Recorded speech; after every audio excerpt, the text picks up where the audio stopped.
Welcome back to This Week in Immigration. I'm your host, Jack Malde, Associate Director at the Bipartisan Policy Center.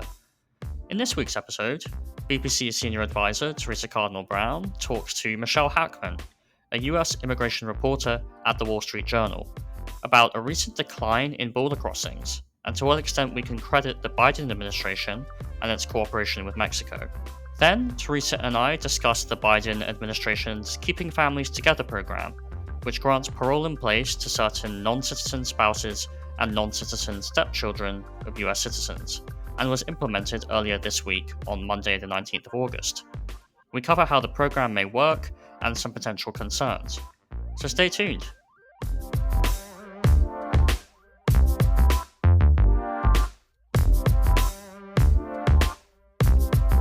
Since taking office in January 2021, the Biden administration has been under intense scrutiny over its handling of the U.S.-Mexico border, with record high levels of border crossings.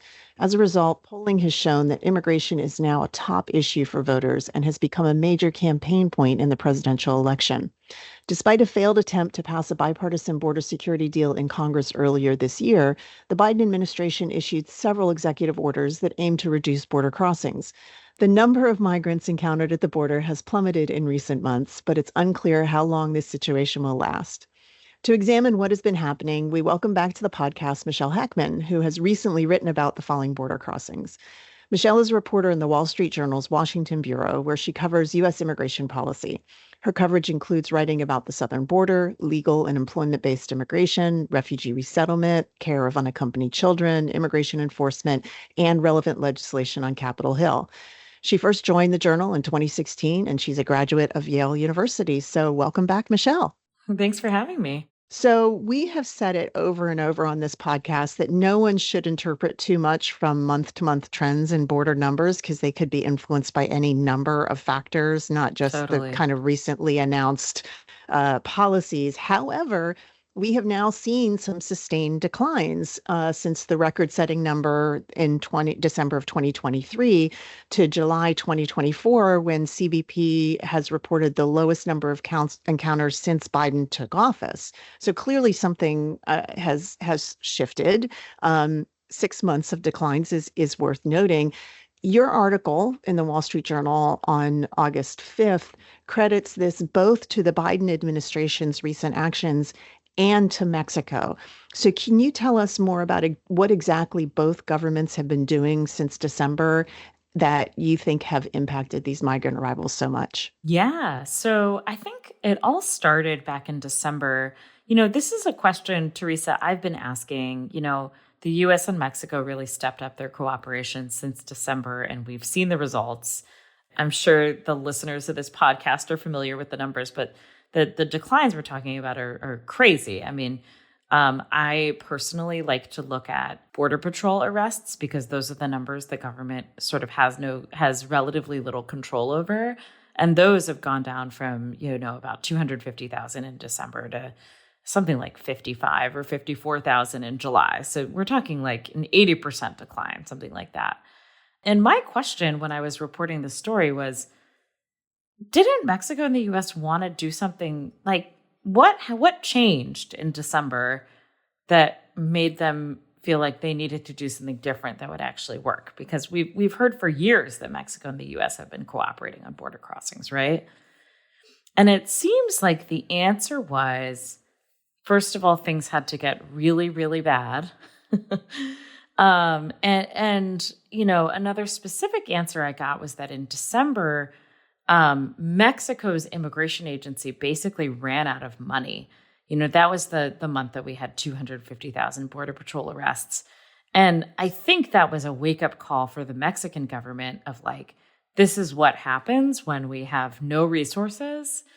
We put no resources into this issue and sort of do no enforcement. And so at the end of the month, you saw Biden send, Secretary of State Blinken, Secretary of Homeland Security Alejandro Mayorkas. And soon after that, you suddenly see Mexico putting tons of money into immigration enforcement. From people we spoke to, it sounds like the Mexican government has basically communicated that the resources on this are endless. that they're willing to put in as much as it takes.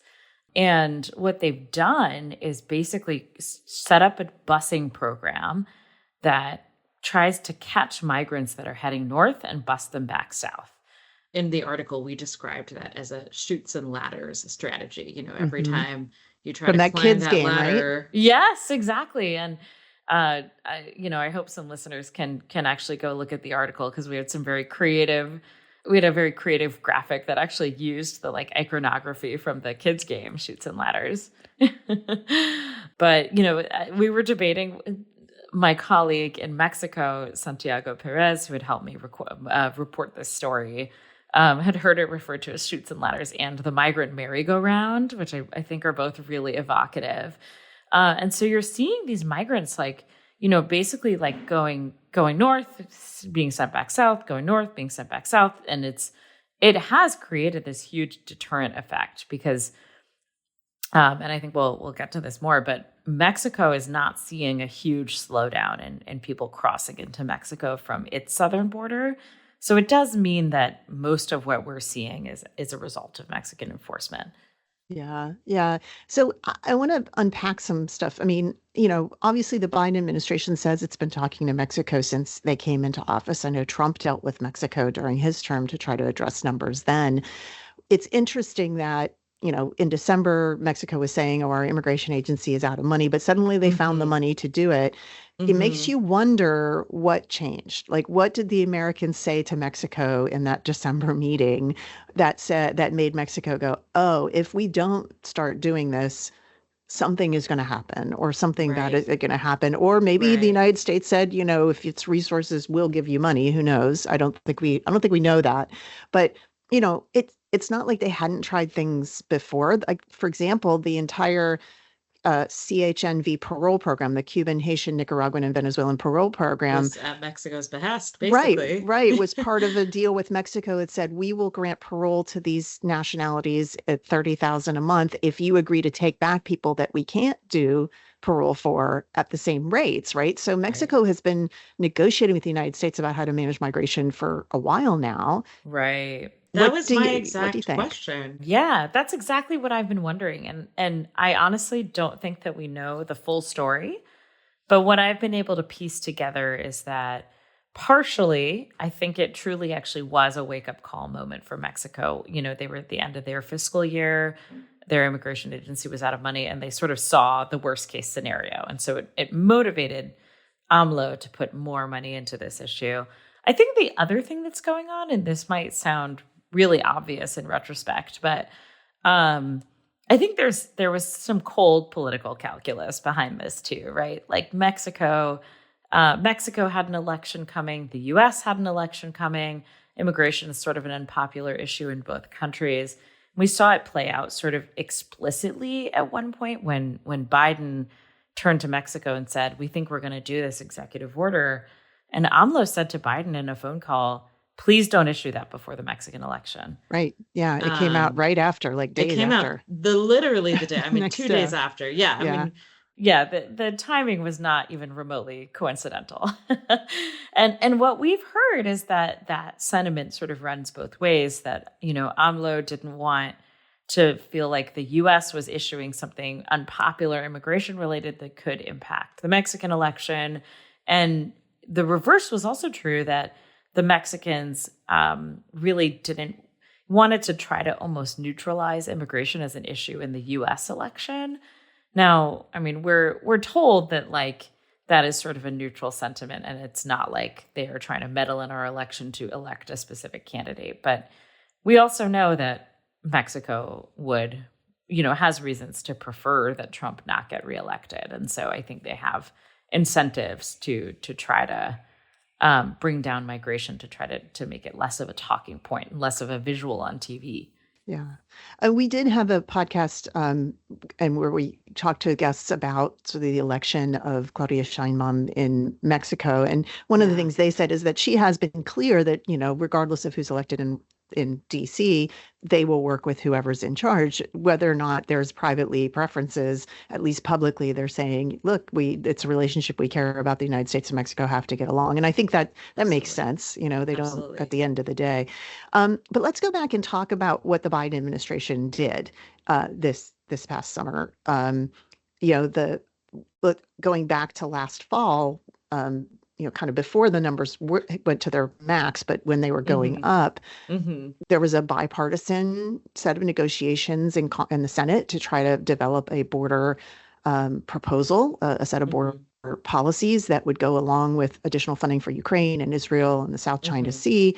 That ended up failing. Biden said that it was because President Trump told Republicans in the Senate not to vote for it because it would hurt his chances of using the issue for the election.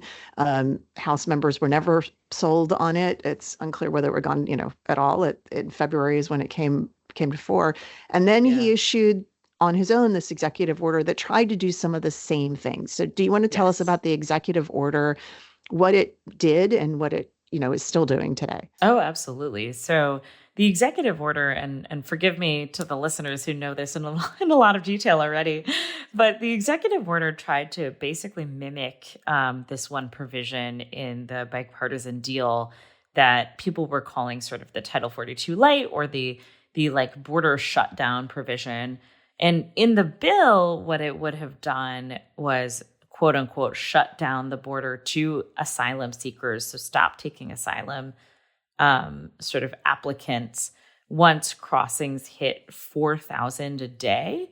Now, I want to emphasize, because people get confused about these numbers, that in the border deal, that 4,000 a day included 1,400 people being taken at ports of entry using CBP-1 appointments. Right. Should we explain what those are? Or well, we can. I think we've talked about it, but just in case, Yeah. CBP-1 is a process by which people who are in Mexico, until recently they had to be north of Mexico City or at the border, could apply online through this app called CBP-1 for an appointment at a port of entry to apply for asylum. And those who get those appointments, as you mentioned, 1,400 a day across the entire U.S.-Mexico border, can go to the port of entry, and if they are, otherwise amenable, they will get a parole from the CBP officers that lets them in the United States with work authorization, and then they can apply for asylum after entering. So the Biden administration has said this is a more orderly way of people asking for asylum at the border. There's controversy; it's being litigated, but that's the stated intent. That's the gist. Yeah. So I bring that up to say, because people were confused about the numbers, that the Biden order sets the threshold for shutting down the border at 2,500. And I think they did that because that basically adds up to 4,000, given that they are already doing 1,400 CBP-1 appointments a day. And the mechanism, the way it works is that, once crossings hit 2,500, the border, quote unquote, shuts down to asylum seekers, and it doesn't reopen until there are, I believe, 14 straight days of crossings below 1,500. Yeah. Which still hasn't happened. We've come close, actually. But the border, that executive order is still in effect and has been since the day it was issued. Yeah. And we should note, because we did talk about it on the podcast, when the executive order was issued, the numbers were already above that 2,500. So the shutdown, the quote unquote shutdown, and we clarify this. You said it several times. I'm going to reemphasize. It's not shutting down the entire border to everybody who wants to come in. It's just, we will stop accepting anybody for asylum, and they will be immediately deported, basically, under expedited removal. So it's been in place since then. It didn't necessarily have, again, as much an effect, I think. We have to talk about, Mexico was already doing its thing since December. The numbers had been going down, and then this is sort of, so the question is, are the numbers going down? Would they have gone this low anyway, executive order or no executive order, or has it made a difference? I don't think we know the answer. I have instincts. Yeah. It does kind of beg the question, I think, that a lot of Republicans certainly are asking, like, if this could have been done sooner? Like, why Sooner. are we in 2024 just now getting Mexico's cooperation to this level, taking these Right. efforts? Right.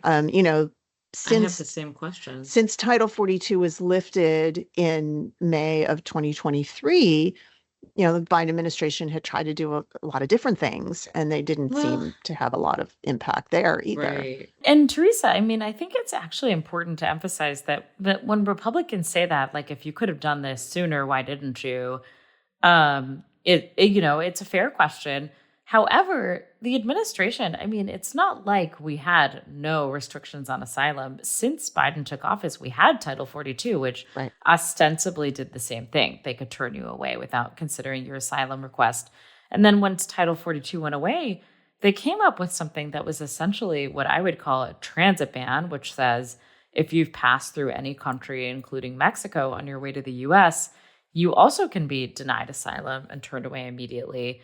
So, in my mind, functionally, these policies should have functioned the same way, even though they sound different.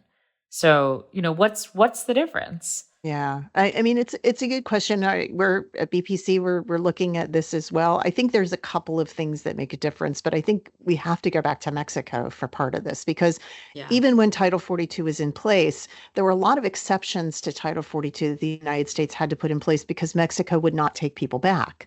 They wouldn't take back the Cubans, Nicaraguans, Venezuelans, or Haitians until that parole program was put in place. They had limitations on taking back families with minor children because of Yeah. laws in Mexico that required them to be in shelters and they couldn't be detained. So Yeah. that limited, if we couldn't send people directly back to Mexico and we didn't have capacity to deport them or even apply these asylum restrictions that the Biden administration had previously put in place, they were still being released mostly into the country. So I think that, we have to kind of look at all of these things together. And obviously there's an incrementalism here too, which is we try this one thing and it doesn't seem to be working. Then what's the other thing we try? How do we, Right. Right. increase or change that? But, let's go back to Mexico. The top level number of encounters by Border Patrol of migrants is down. You talked about the numbers, but Mhm. let's look underneath it. You said that you and Santiago Perez, your colleague in Mexico, said Mexico's still receiving migrants Right. and they don't seem to be deporting a lot of people. And yet they're kind of putting them on this, chutes and ladders or merry-go-round of you get Right. close to the US border, we're going to send you back south. And then Right. people try again, or do they stay in the south? What's happening there? It's a combination of things. We've heard, there are a lot of people that are piling up in southern Mexico. Mexico has specifically been taking people and actually dumping them in a city called Tuxtla. It's the capital of Chiapas. So moving them a little bit away from the border. There's been a pileup of people there. People then, are trying to make their way to Mexico City, trying to make their way to a place where they can maybe wait it out and apply for a CBP-1 appointment. I've spoken to shelter operators in Mexico who have said a lot of people are giving up and going home. So that would not count as a formal deportation, but is potentially explaining why that buildup in Mexico is maybe not even as extreme as we would expect it to be if we thought there was a massive buildup or backup in Mexico.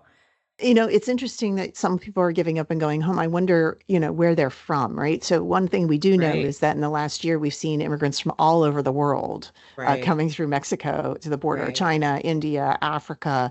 If they're giving up, is it Central Americans? Is it Venezuelans? Is it Colombians or Peruvians? Do you have any information on So when who I seems to be more spoken to willing that to get shelter back? operator, Yeah, it seems like it was South Americans primarily and Central Americans. I think folks who are paying for more elaborate packages to come halfway across the world are less likely to give up.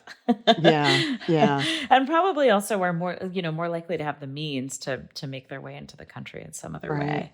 So talking about South America, one particular group of migrants that's been of concern for a long time are the Venezuelans. Obviously, Venezuela has seen the highest number of emigration of any country in the world. 7 million yes. Venezuelans have left that country, most of whom are still in countries of South America, but many of whom have come into Mexico, have come into the United Right. States. Right. They are part of the parole program, but they just had an election too, where the current president, Nicolas Maduro, has claimed to be reelected. There's disputing of that. But, Mhm. what's happened to the Venezuelan migrants? Are they part of this merry-go-round? Have some of them decided to wait it out or go back? And, what do we think may happen? I know there's fears about more migrants leaving Venezuela post-election. Yeah, I think basically you covered it. I mean, I just first want to emphasize, and I'm sure, again, anyone listening to this podcast is aware, but when we talk about, the Venezuelan refugee crisis, it is larger than Syria, larger than Afghanistan, larger than Ukraine. I mean, this is a problem that is affecting the whole the whole Western Hemisphere, even parts of Europe. But what we're seeing right now are that the Venezuelans who are coming are primarily trying to use CBP-1. They're one of the largest users of the program.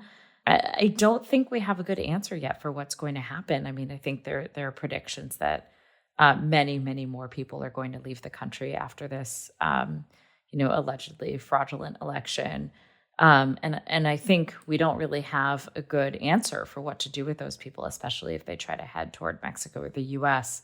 Right now, the U.S. obviously has no ability to deport back to Venezuela.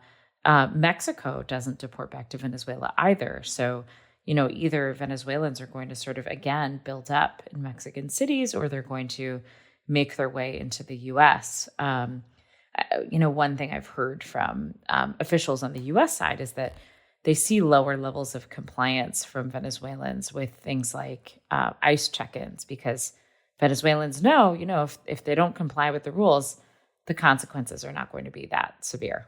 Right. They can't be deported, but they also Right. then don't get eligibility for asylum if they are eligible. They don't get work authorization. They just remain undocumented in the United States. Exactly. So it's not like there's no consequences at all. It just their chances of being deported are lower. I think we also should note, and we did notice note this in the last podcast, that that parole program for Cubans, Nicaraguans, Haitians, and Venezuelans, which applies to people who are not in Mexico, they're applying from their own country, they have passports, they have sponsors in the United States, have been paused by the Biden administration based on reports that some of the sponsors have been fraudulent or have not, they've sponsored way too many people, or they're asking the beneficiaries to pay rather than they're sponsoring the immigrant. So they've suspended that for now. I understand the administration wants to try to reopen it as soon as they reasonably can with new checks, Sort if of you guardrails. will. Yeah, guardrails on the sponsors. But, I think it's just worth saying, like, this is a group of people that has been on the move for years, is continuing to move and creates challenges for every country because it's just, the most countries. Such a massive displacement of people. It's a massive displacement of people. The situation in Venezuela is not looking like it's going to get any better soon. There's not an ability to we don't have diplomatic relations down there. I think the Biden administration had tried once to get an agreement with the government to deport some Venezuelans back. I think they had one flight and then the whole thing collapsed again. So whatever promises the Maduro government made the United States about doing things just fell through. So I think we need to kind of keep an eye on that. For this story, you reported, though, from Arizona, which had seen, particularly last year, a very large increase in migrants and the first part of this year. I visited there in April with a group of members of Congress, and they were still seeing pretty high levels of migrants, although they were coming down. What did you hear from the folks in Arizona about the situation there?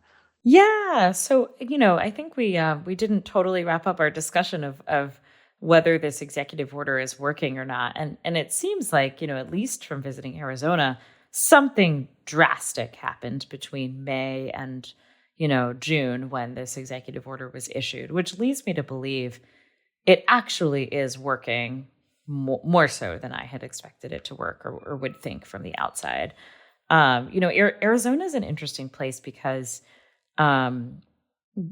for the last year or so, it's almost like a laser had been pointed at Arizona, that migrants were sort of concentrating and heading there. It's not like people go equally across the border and just cross wherever. Very often we're being led to cross near the Tucson area. And so you had shelters in Tucson as far as Phoenix, like working overtime to sort of accommodate the numbers of people they were receiving. I visited a shelter in Phoenix that's run by the IRC, the International Rescue Committee. And they basically told me they have a shelter that should accommodate about 100 people per day. Last December, they were accommodating about 250 to 300 per day. Wow. Which is, I wasn't there to see it, but they were describing that there were cots sort of lining the hallways and filling the cafeteria area. It's a converted old elementary school, so you can imagine. Yeah, every place had cots laying with it. They could put somebody. Exactly. And when I went, and they told me it had gone down to about, less than 100 per day. But right after the executive order was issued, they had a trickle of people, and then it dried up. They had literally, I visited, in the very end of July, beginning of August, and they told me they had received a total of 40 people since June 4th. Wow. Yeah. Wow. So that's a big difference. Yeah. I mean, it's really dramatic. And it leads, begs the question, what is different now? Because as I said before, it seems like the policy should function the same way. Well, I want to mention something that happened at the end of last year that might pertain to both the conversations with Mexico and Arizona specifically. So people might remember that at one point, the more remote border patrol sections of the Arizona border, and when I say remote, I mean like the closest town of any size is 2 hours away, we're getting busloads of migrants crossing. And one of the few sort of mostly rural legal crossing points is a place called Lukeville, Arizona. And what CBP did was they shut down the Lukeville port of entry, the official border crossing, so that the CBP officers there could go help the Border Patrol manage the number of migrants coming. Now, Right. Lukeville is not one of the biggest border crossings along the U.S.-Mexico border, but it's really important for local commerce. And that area, that crossing happens to be one that has a lot of agricultural produce crossing. So it is important for certain types of trade that we have between the United States and Mexico. And that was noted when we were there in April. People took big notice of that. It hasn't happened since, but I think maybe that idea that if numbers at Border Patrol is handling more numbers and official border crossings have to close to deal with it, that then creates economic impacts for Mexico. And you're totally right. And that's something Mexico has publicly said, is that they were upset by the fact that, I mean, this wasn't just in Arizona. If you remember back in December, they were shutting down sort of freight train crossings because they needed those people to be doing arrests and processing of migrants at the border. And that was really, really detrimental to Mexico to sort of choke off that level of trade. So looking forward here, we do know that the Biden executive order is facing court challenges. The ACLU has sued over it. Where do you know where that lawsuit stands, and sort of what's, if trying to figure out if that has been one of the reasons things have changed, if that gets enjoined or stopped by the courts, could we see the numbers go up again? Yeah, it's a really good question. Well, the ACLU has sued, but interestingly, I find this really interesting, and I don't have an answer, but they have not asked for any kind of temporary restraining order or preliminary injunction. So it's just proceeding like a normal lawsuit. So I think it will take a little while for some kind of ruling to come down in this case. That's very interesting, because many of the policies that we've seen from the administration that have been litigated, although an awful lot of the litigation is coming from opponents of the policies from the right. Of course. State of Texas has launched lots of lawsuits against Biden policies. They almost always ask for a restraining order. So it's interesting that ACLU has not asked for that. So at least for now, this is all get blocked normally, right? Yeah. Exactly. So for now, I think it actually proceeds for a little while. And it does seem like, I mean, to answer that question I've been raising, it does seem like what has actually happened is that this executive order has sort of been allowed to work in a way that previous policies weren't, because the numbers were already low. I visited a Border Patrol, actually, a facility in Tucson that they call the Central Processing Center. It's basically a fancy name for a giant tent complex. And what they said was, this has been allowed to work for us because the numbers were already low enough that now when we get people, we actually have time to figure out what will it take to deport this person? It's going to take us coordinating with ICE to do a pickup, and it's going to take bed space in an ICE jail. Whereas before, Border Patrol, basically like that IRC shelter, was so overcrowded that almost like for human safety, they needed to get people out as fast as possible. And the fastest way was to release them with court papers. It was not to hold on to them to see how they could be deported. Yeah. And that has been the situation for years. Yes. And one of the things that I've said here and I've said in the media before is that you can put in place whatever legal process you want, but if you don't have the resources to apply that process to, it doesn't necessarily have to be everybody, but enough of the migrants that people see there is a consequence, then you might as well not have written the policy.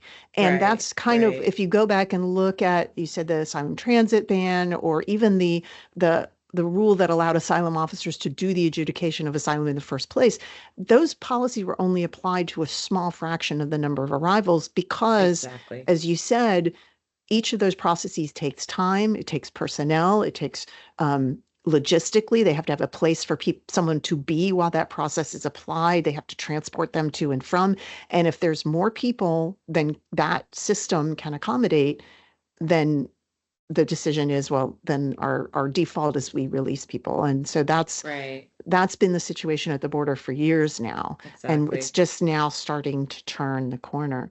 And it's the first time where we actually see this Biden theory actually working, that people are seeing they're incentivized to actually try to use this CBP-1 app to get in the country, because if they cross illegally, it's likelier that they'll be deported. And for the longest time, that just was not the case. Yeah. Well, and the other recent change that we should note is that the Biden administration recently expanded where somebody can use the app. So previously you had to be in Mexico City or north to use the CBP-1 app and apply for one of these appointments. They just recently opened that so anyone who's in Mexico can use it. So those people that have been bused to the south can try to access the app. Now, they haven't expanded the number of slots. It's still a lot of people going for the same number of slots, so it can take months for people to get these appointments. But I think one of the things, and it was a question I had asked myself and asked the administration, honestly, is you understand that by saying you can only use the app when you get north of Mexico City, you're encouraging people to get that far. That is something I wondered and too. I think Mexico made that point to the United States as well. Like, hey, why are you incentivizing people to come in? Right. I think if you were really to want to disincentivize people from coming, you would make it, you could apply from anywhere. But then, I think the numbers then they still have to get there in time for their appointment. Exactly. Can I turn the tables on you, Theresa? Oh, you are a reporter. This is usually how it works. Okay, Michelle, go ahead. Would you expand the number of appointments if you were in charge? I think I would, but we have to recognize that the appointment is the beginning of the process, and we haven't expanded the ability of the asylum system to actually adjudicate those cases. So we continue to allow people to come into the country in any particular way, whether it's through the parole programs or out of port of entry, into an indefinitely growing line of asylum seekers. And I think that's not sustainable. I think, it is definitely more orderly that people can apply at ports of entry than between ports. I would rather Border Patrol back to finding the people who are trying to sneak in for bad purposes than people who are just trying to, claim asylum. But I think we have to think about the back end of this process. We cannot continue to keep our existing asylum system running the way it runs, because it's just not able to manage this. So we have to, I think one of the other parts of the Senate bipartisan bill was an expedited and separate asylum process for the border. It was we would create a new border asylum system that would just take these cases. It would come out of immigration court. It would come out of USCIS's regular asylum process, but it would just be that, and it would be expedited in some way. And I think that's what's needed here. So that's my policy answer. I don't know if this administration will do it, but let's turn again to the future. I'm going to go back to you. Sure. We now know that we're going to have a Trump-Harris election. What do we think immigration or the system might look like under either a Trump administration or a Harris administration? Yeah. So I'll start. Good question. I'll start with Harris, which is basically, I think that we're seeing her wanting to basically create a continuation of this new Biden policy. So keep in place this new executive order, keep in place this enhanced cooperation with Mexico, as long as Mexico is willing to do it. um, I think the thing we've seen from Harris, and it's more like clues and reading tea leaves rather than her publishing something on her campaign platform, but she does seem really keenly interested in. It's very new for me to talk like this, but the way I would describe it is like, I think Democrats, including Harris, feel like over the last few years, there hasn't been enough sort of upside on the issue of immigration. And I think if Harris gets elected, we'd see more of that. One example I give is, the Biden administration, I think, came to this realization, like we've only been sort of taking negative steps on immigration. We've been blocking, we've been deterring. And that is partially what led them to want to do this program targeted at the undocumented spouses of U.S. citizens to provide them a path to citizenship. That's a program that really hasn't gotten a ton of attention, but is large. I mean, it's 500,000 people. It's almost DACA sized, I would say. Yeah. You're getting ahead of yourself because the next segment on this, we're going to talk more in detail about that program. Oh, gotcha. Well, I guess I would say, looking ahead to Harris, I think that you can expect similar border policies, but maybe more quote unquote upside for migrants already here and more creative thinking about ways to use parole programs and other, what they call legal pathways. Yeah. And I think that we've heard enough from the Trump campaign to know that he would take a very different approach. Oh, for sure. I mean, I think the way I describe it, because for a long time, people really liked describing Biden border policies as Trump policies repurposed. But I think the big difference, if we're being honest about it, is that, Biden is using these tough, basically asylum bans, but allowing people to apply for asylum at ports of entry through these other programs. And so it's still limited in some way, but it's allowed. Whereas Trump is saying, I don't want anyone to come, and I'm not going to provide any alternatives to relieve the pressure. I just don't want anyone to come. And I'm going to deport, millions of people already in the country, whether or not that's possible. That's the sort of rhetoric. Yeah, it just harsher, tougher. Harsher. I mean, he talks about, and on his legal immigration platform, which is really thin, but the hints are that in the RNC platform, the only point on legal immigration we see is to make sure that legal immigration doesn't replace American workers, which is a way of saying reduce it. So, don't come illegally. Also, don't, we want fewer people to come legally. Yeah. I mean, it's interesting because we do have a previous Trump administration to look at, right? And the things that he tried to do, particularly in the latter 2 years of his administration, I think when whatever sort of maybe ambivalence he had about certain policies in the first couple of years went away. We saw obviously a big decline in refugee resettlements. We saw changes to how legal immigration cases were processed. Obviously, COVID impacted the number of new immigrants coming in. But even before that, we had seen decreases in the number of cases processed through USCIS and through consulates overseas, for example. Right. The extreme vetting that he talked about slowed down things. So it was a lot of sort of operationalizing things that just slowed down cases and reduced the numbers. So I think that's probable as well. So before we wrap up here, what other issues are you following on the border or more immigration generally right now? Yeah, I think I'm really curious, like you are, about what happens with this ACLU lawsuit with the executive order. The other thing I would flag, and that we're hoping to write about, is how much border crossings are tied to, not enforcement, not this executive order, but actually just the economy. In 2022, which is when we saw this sort of explosion in illegal border crossings, there were 2 open jobs for each unemployed person looking. And that number has fallen to about 1 job or 1.2 jobs now. So, we know that migration is hypersensitive to things like that. Often people are coming because they see on Facebook or on WhatsApp that there is a dishwashing job in San Francisco, and that's what they're coming for. So if there are fewer of those jobs, is that going to result in fewer crossings. Yeah. Yeah. I think that's definitely worth looking at. I mean, obviously the economy is a big issue. You know, immigrants impact the economy in a lot of different ways, but For our sure. economy impacts immigration For sure. definitely too. Um, and I think one of the things we just looked at this week, obviously, is a recalibration of the jobs that were gained in the last year. There's Right. already some controversy about whether or not those jobs numbers include undocumented immigrants or recent arrivals who are working but may not be counted in official payroll numbers. Job So numbers, right. we have to see, but you know, we've also seen the Congressional Budget Office say that the number of recent arrivals actually help sustain the economic recovery that post-COVID that other countries didn't see. So if it's That's totally softening right. now, right, what does that Yeah. mean? So interesting to look at that. That's definitely Yeah. purposeful. The other big question, and this might be really obvious, is, you know, if Trump is reelected, I think we're going to have a much better answer to the question, how much did Trump's sort of tough enforcement policies reduce immigration, and how much did removing them increase it? Because if those things snap back into place, we'll be able to sort of see what happens next. Yeah. Real Yeah. world testing of Yeah. those theories. It's sort of A/B testing. Yeah. Right. Well, thank you so much, Michelle, for joining us.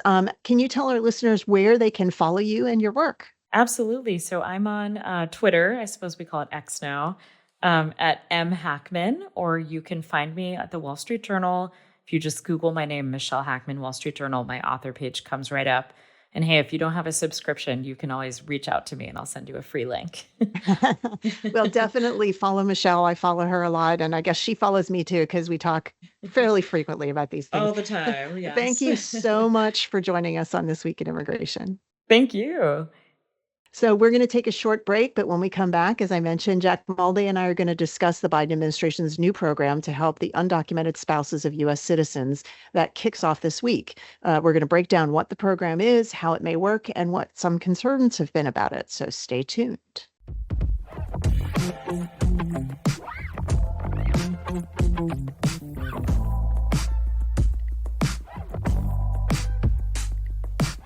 In June, the Biden administration announced the Keeping Families Together program, which grants parole in place for certain undocumented immigrant spouses and stepchildren of US citizens, allowing them to stay in the United States legally, apply for work authorization, and seek lawful permanent resident status. On Monday, 19th of August, the program was implemented, with the Department of Homeland Security estimating 765,000 non-citizens in the United States to be eligible for relief under the new initiative. However, there are open questions over some of the details, including how many people will actually benefit. So to take us through this, it is my turn to interview Theresa. So Theresa, thanks for covering this for us. Thanks a lot. Okay, so first, Theresa, can you take us through what the issues for spouses of US citizens are who are undocumented? Can't they just get legalized based on their marriage? So that's a question that a lot of people, I think, misunderstood. So immigration laws, we've said many times on this podcast, is quite complicated. So yes, normally foreign nationals who marry a U.S. citizen and those foreign nationals' children, the stepchildren of the U.S. citizens, can be sponsored for green cards. And there's no annual cap for these immigrants. So normally they can get a green card relatively quickly. Now, if you can qualify for a green card, you can get that green card, like actually get it, in one of two ways: by applying at an embassy or consulate outside the United States, or by doing something called adjustment of status if you're already in the United States. But there are specific requirements for both. So in order to adjust status without leaving the United States, get your green card without leaving the United States, you either have to be already in the United States on a valid non-immigrant visa, like a work visa or student visa, or maybe a fiance visa, or if you're here under a parole program. So we obviously have been talking a lot about parole programs for people who arrive at the border, but we've had these parole programs for a long time for humanitarian reasons and other things. If you entered on a visa, but you overstayed that visa, so now you are undocumented, you could still adjust status if you're married to a U.S. citizen. Others may not be able to. But if you entered illegally, you can't adjust status at all. And you have to apply for your green card outside the United States. Okay, so what does that mean? Here's the catch. If you entered illegally and you've remained or you overstayed and you remained in the United States for enough time in illegal status, and then you leave, you face bars to returning. So even if you had otherwise qualified for a visa or a green card, you couldn't come back until that time limit, how long the bar is, expires. Now, how long the bar is depends on how much time in illegal status you have accrued in the United States. That bar can be 3 years, it could be 10 years, or it could be permanent depending on the nature of the violations. So to overcome this bar, even if you're married to a US citizen, you could apply for a waiver of the bar, but approval of that is uncertain, it's discretionary, and you may still be stuck outside the United States for a long time and separated from your family. So similar to the cases of the DACA and Dreamers that we discussed with attorney Dan Berger on this podcast a couple of episodes when we talked about the non-immigrant D3 waiver, this is something that has this has meant that for many families in the United States where a spouse is undocumented, they've decided just to stay here because the risk of leaving and separating their family for a long period of time is high. So many U.S. citizens, you said that the government estimated about 750,000 undocumented people are maybe married to a U.S. citizen plus their children. There's an awful lot of people. And again, there's a U.S. citizen and U.S. citizens involved here. And so I think that's one of the reasons why the Biden administration said, look, this is a group of people that we should think about doing something about. So, can you explain what the Biden administration is doing with this program and how it will help these undocumented spouses? Sure. So what the Biden administration is doing is allowing these folks to apply for a parole, which is one of the ways that you can adjust status if you're here on parole without having to first leave the country. It's something that they call parole in place. So normally parole is issued when you enter the United States. However, we have had something similar to this in place for the undocumented spouses of active duty and veteran military members. The earliest cases go back to the George W. Bush administration. So this is something we've already been doing for a certain subset of undocumented people married to U.S. citizens, those U.S. citizens who are in the military. So this is the basis on which they're trying to expand that to the other things. But by granting them parole, they are now able to adjust status to get that green card in the United States without leaving and without triggering those bars. So it's granting them a more certain pathway to that green card than they otherwise would have. And more importantly, maybe for many of them, it gives them a legal permission to work while that process is going on. So if you've been undocumented for however long you've been undocumented, you have not been legally allowed to work in the United States. And so that's been something else that has been harmful for some of these families. So, what are the requirements for the program and how many people might it help? So as announced in June, there are several different requirements. So first of all, you must be married to a U.S. citizen, be the stepchild of a U.S. citizen. So it's for those who are married to a U.S. citizen and undocumented in the United States and their children. And we can talk about the kind of circumstances that might arise there. You have to be present in the United States without being admitted. In other words, you didn't come on a visa originally, and you're not currently paroled or you weren't paroled to come to the United States. So mostly it's for people who entered illegally. If you overstayed a visa, you wouldn't necessarily qualify here. You have to have been continuously present in the United States since June 17th, 2014. So you have to have been here and been continuously here since 10 years ago. And so no recent arrivals would be eligible for this. You have to have been married to a U.S. citizen on the day before this announcement was made. So again, you can't get married now and benefit from this. And then you have to have no disqualifying criminal history. You're otherwise not a threat to public safety, national security, or border security, and they will do biometrics and background checks to check on that. Now, for those who are stepchildren, and let me explain how this could happen. Someone in the United States married a foreign national. The foreign national was able to get their green card, but maybe that foreign national had children already who were still outside the United States. and at some period of time, those children arrived illegally. This happens frequently. We've seen a lot of unaccompanied children come to the United States in the last decade, many of whom are trying to enter to join with family members already here. So that child, even though they would be eligible for a green card as the stepchild of a U.S. citizen, would face the same barriers as a spouse. So for those kinds of folks, they have to have been under 21 and not married as of the day before the announcement. So June 17th, 2024. So only unmarried and under 21, again, present in the United States without being admitted or paroled, continuously physically present in the United States since the day before the announcement, so until the time they apply. So whenever they apply, whether it's today or 5 months from now, they have to have been continuously physically present in the United States. And again, they can't have any disqualifying criminal history or threat to public safety, national security, or border security. Some recent reporting has said that not as many people may benefit as was originally thought. Can you explain why that is? Sure. So it's worth understanding that for people who have spent any time in an undocumented status in the United States, their situations can be quite complicated. Living without authorization in the United States creates limitations. And some of the things that people who are undocumented do in order to remain in the United States or come to the United States may disqualify them from this program. So it's worth knowing that the rules for what counts as unlawful presence, how you count that, those matter.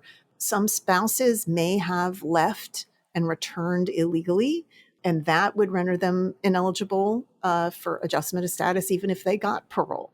So, for example, people who were previously deported and came back illegally would not be eligible for this program. The guidelines issued by USCIS also indicate that certain types of criminal backgrounds would render you ineligible. So any felony conviction would be disqualifying. And so it's notable that if you have been caught more than once coming into the United States, you can be prosecuted for illegal reentry, and that is a felony. So somebody who's been already prosecuted for illegal reentry and has that felony would not qualify. Other offenses may be disqualifying, again, even if they're not a felony, including some violent crimes, domestic violence, sexual crimes, and drug crimes. And there are other things that might disqualify somebody from adjusting status, even if they wouldn't necessarily be disqualified from parole, or that they might need a separate waiver for, such as using false documents or claiming to be a U.S. citizen. So these can be really complicated cases. I'm not a lawyer. Nothing I've said here should be construed as legal advice. We'll say that disclaimer. Anybody who is in this situation should absolutely consult with immigration attorneys or some pro bono folks or clinics that are offering screening for eligibility for this. So even though there may be 750,000 total, I think it's 500,000 that they think might be spouses and another 250,000 kids. Again, not everybody is going to qualify, and there's already some people who won't. I think the other thing is that there are some folks who are skeptical about applying, even if they might qualify. This is an executive parole program. We've seen parole programs be challenged in court, for example. We have seen, we don't know the outcome of the next election. Will the next administration continue this program, or would they take it away? And so people might be a little bit nervous about applying. So we have to see. The initial applications that went that started on Monday of this week that we're recording on August 22nd, there seemed to be a lot of interest in the USCIS website. All of these applications have to be filed online, and the website was down for a little while. So at least there's a lot of interest in trying. And apparently some people have already received fairly rapid approvals. So it's a program, it's open, people can start applying now, but will remain to be seen kind of how many people will ultimately be able to benefit from it. Yeah, and you mentioned, Teresa, that some people are a bit nervous about applying. Could a potential reason be because they are undocumented immigrants that the very act of applying brings that to light, or is there some risk there? I think there's always that risk. When DACA was created 12 years ago, there were some folks who were very nervous about stepping forward and telling the government that they're undocumented. As we understand it, this program, like the Parole in Place program that's been in place for military spouses, that say you put in your application and you're found not to qualify, does that mean that they're going to deport you? Now, right now, they're saying no, they're not necessarily going to launch deportation proceedings against people who apply and don't qualify. But again, what would another administration do, right? There's no legal reason that the government couldn't do that if they change their mind.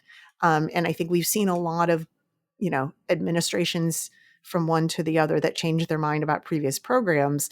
And it's happened enough frequently that could be reason some are waiting. But the flip side of that is that if you do qualify and you apply right away, you get this status and you can move ahead toward that green card. There are some folks who have filed all the paperwork, but for that last step to get the green card because they don't want to go outside the country. And this gives them parole, and then they can immediately apply to adjust status. And that gives them much more certainty. So I think it's really going to boil down to a lot of individualized considerations. If somebody is in that situation where it's pretty straightforward, they would qualify, and by doing so, they can get their green card and get that, consistent status that is a lawful status and keep their family together, they might feel compelled to do that. But as I said, if you have any sort of complex immigration history, and frankly, if you've been in the United States for 10 years in an undocumented status, you probably do, it's definitely worth consulting with legal experts as to whether or not you could qualify. Okay, so this program was actually implemented on Monday, the 19th of August. What happens next? Well, again, it's open to people to apply. As I said, the people can apply online. USCIS apparently is adjudicating some of these cases quite quickly, particularly if they're people who they already have records for. So I mentioned the situation of somebody who is already a beneficiary of an approved petition sponsored by the U.S. citizen spouse. So the government has already said, yes, you would qualify for a green card, but they would need this waiver of unlawful presence to get the green card. They maybe have filed that and are waiting for that waiver. It could apply to somebody, for example, who has DACA status. So they're already known to the government. Their information is in the government. We do say that there has to be background checks and biometrics for this, but if you've recently done that for another application that you put in, the government already has that. They might be able to reuse that and decide your case fairly quickly. So it all kind of depends. Obviously, if there's an awful lot of cases filed, that could create backlogs at USCIS. We know they have backlogs in a lot of different types of filings, but at least right now, this seems to be an area where they're trying to prioritize, particularly these early cases. We have seen, for example, in litigation over the DACA program, one of the reasons that the Supreme Court said that the way the Trump administration tried to end the program was not good is that the administration didn't take into account the fact that so many people already had the status and it would affect them so tremendously. So one of the things that immigration advocates are trying to urge is if you think you qualify, if you will qualify, apply now, because the more people that apply and get this status, should a future administration want to end it, there's at least a group of people who can say, hey, wait a minute, you have to go through some process because we're now relying on this. So, I think that's one of the reasons why people are being encouraged to undertake the program. So you mentioned this is an executive action.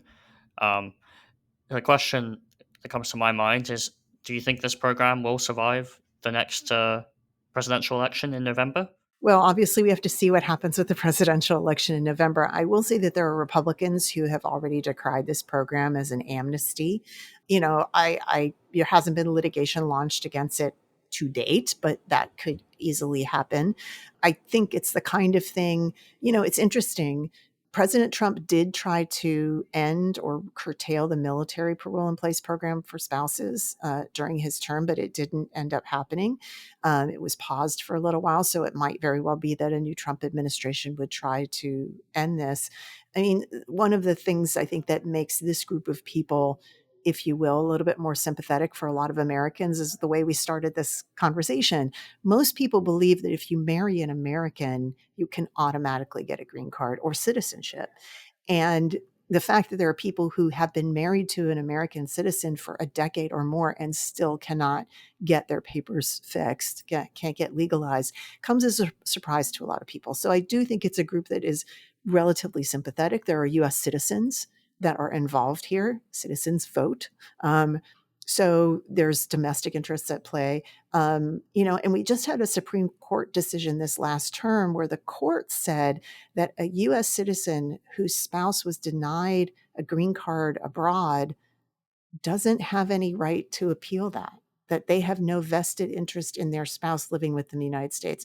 I think that's something that kind of threw a lot of people for a loop. Wait a minute, you're telling me that legally I choose to marry somebody and I can't live with them because the government says that they can't come in and I don't have any rights here?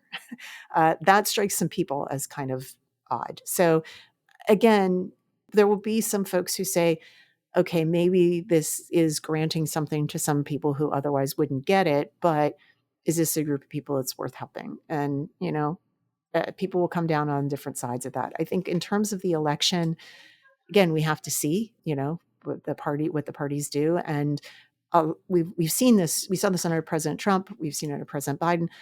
Candidates will promise lots of things on the campaign trail. And then when it comes time to actually doing it, they take a pause or they decide not to. So we have to see there too. Okay, well, is there anything else that we should know about this program? Not from me, but I urge you, if you're interested in this program, the information is on the USCIS website. The website is www.uscis.gov/keeping families together, all one word. And if you are in this situation or somebody you know is in this situation and you think might benefit from this, definitely go read all that information, but then go find yourself somebody who really understands the law to help you know whether your particular situation can benefit from this program. Well, thanks for taking us through all that, Theresa. Thanks for letting me do that.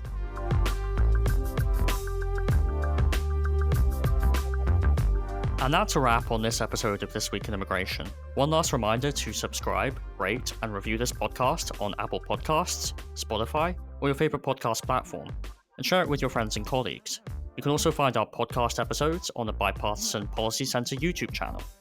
You can find more information on all the issues we discuss here on the show at bipartisanpolicy.org/immigration. You can follow the Bipartisan Policy Center on the X platform at BPC_bipartisan. You can follow Theresa Cardinal Brown at BPC_T Brown, and you can follow me at Jack Malde. Send your comments and feedback to us by email to immigration@bipartisanpolicy.org. I'm Jack Malde. This Week in Immigration was created and executive produced by Theresa Cardinal Brown. This episode was written by myself and Theresa Cardinal Brown. Joshua Joe is our audio editor. The executive producer of BBC Podcasts is Lucy Manning. Talk to you next time on This Week in Immigration.